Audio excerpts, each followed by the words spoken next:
So let's now connect combinations and permutations in a way that will let us formalize how we might be able to count the number of combinations or permutations given, having n objects and choosing r. But let's start with the example we were using before, which is 4 choose 3. Okay, so the number of combinations here, I'm just using the numbers 1, 2, 3, and 4 as the possible option. So we could have 1, 2, 3, 1, 2, 4, 1, 3, 4, and 2, 3, 4. So there are 4 combinations.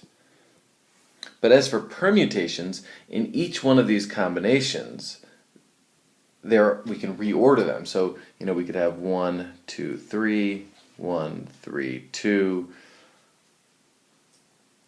2, 1, 3, 2, 3, 1, 3, 1, 2, and 3, 2, 1. So for every one of these 4 combinations, 1, 2, 3, 4, we can arrange each one of these combinations in 6 different ways.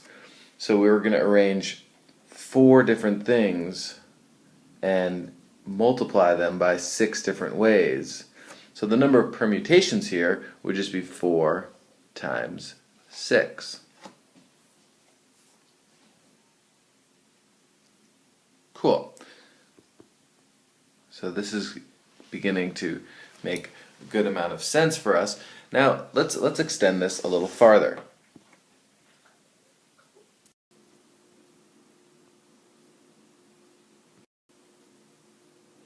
Okay, so let's think about taking 4 things again and think about all the permutations of 3. So if we think about this, if we've got our first choice, when we choose number 2 and when we choose number 3. So there are 4 different ways in which we could choose our first number. Remember, we're talking about numbers 1, 2, 3, and 4. So we could either choose 1, 2, 3, or 4.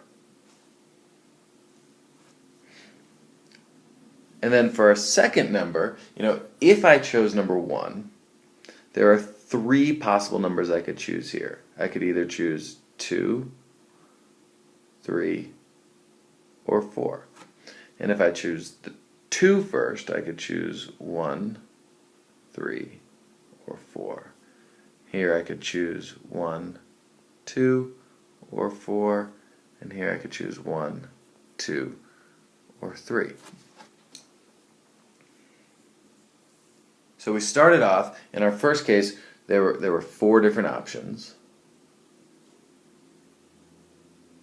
Let's put it right here. There were 4 different options. And then given what I chose on the first option, then there were 3 options per each choice. And then for the third order, had I gone 1 then 2, I could go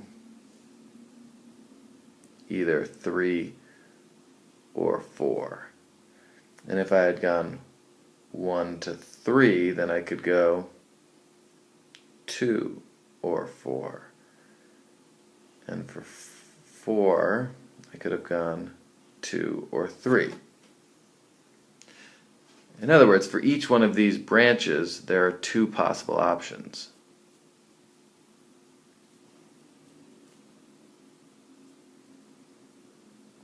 And so what we see is that this is just branching out by multiplication.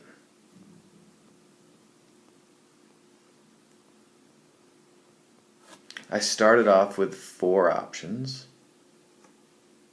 and then given those 4 options, there were 3 options in the next level.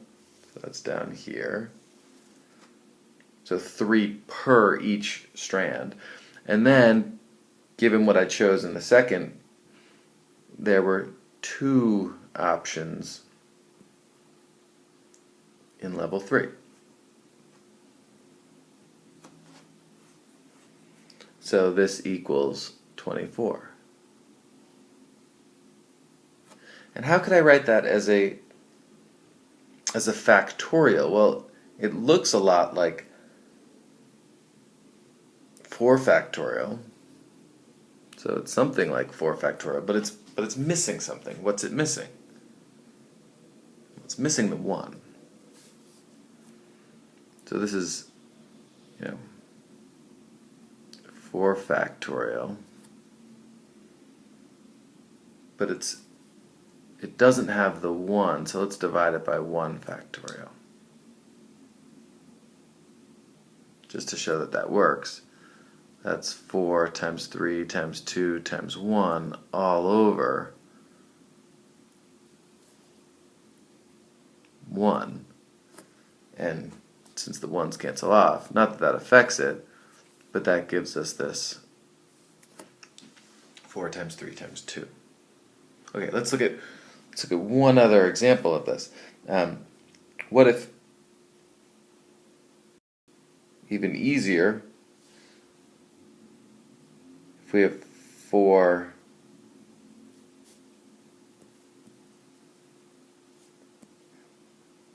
choose 2? Well, using the same kind of idea, we're going to have, let's see. So again, we've got the numbers 1, 2, 3, 4. We can choose 4 possible choices for the first pick. And for the second pick, there are 3 possible choices.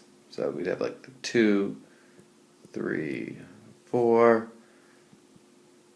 1, 3, 4, 1, 2, 3, and 1, 2, that should have been 1, 2, 4, and 1, 2, 3.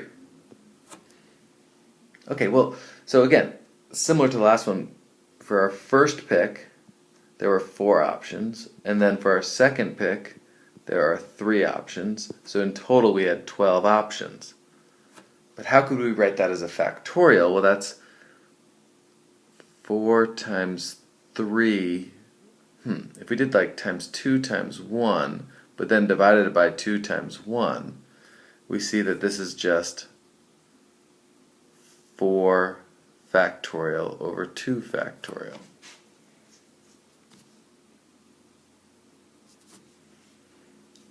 A pattern should beginning to arise.